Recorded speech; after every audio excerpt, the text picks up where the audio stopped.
પાવાગઢ ખાતે 17 માર્ચથી 2 એપ્રિલ સુધી ચૈત્રી નવરાત્રી માટે દર્શનના નવા સમયની જાહેરાત કરાઈ છે. મળતી માહિતી પ્રમાણે પંચમહાલ જિલ્લામાં આવેલું સુપ્રસિદ્ધ યાત્રાધામ પાવાગઢ આગામી ચૈત્રી નવરાત્રી માટે સજ્જ થઈ રહ્યું છે. જગતજનની મા મહાકાળીના ચરણોમાં શીશ ઝુકાવવા માટે દર વર્ષે લાખો ભક્તો અહીં ઉમટી પડતા હોય છે. આ વર્ષે 17 માર્ચથી 2 એપ્રિલ સુધી ચૈત્રી નવરાત્રીની ઉજવણી થનાર છે, જેને ધ્યાનમાં રાખીને શ્રી કાલિકા માતાજી મંદિર ટ્રસ્ટ દ્વારા દર્શનના સમયગાળામાં અને વ્યવસ્થામાં મહત્વના ફેરફાર કરવામાં આવ્યા છે.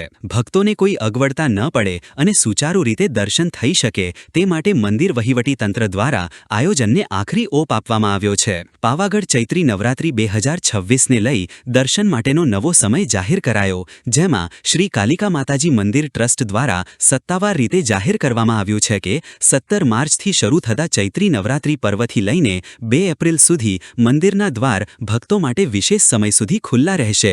આ સમયગાળા દરમિયાન સામાન્ય દિવસોમાં મંદિર સવારે 6 કલાકે મંગળા આરતી બાદ શ્રદ્ધાળુઓ માટે ખુલ્લું મૂકવામાં આવશે અને રાત્રે 8 કલાકે મંદિરના દ્વાર મંગલ કરવામાં આવશે.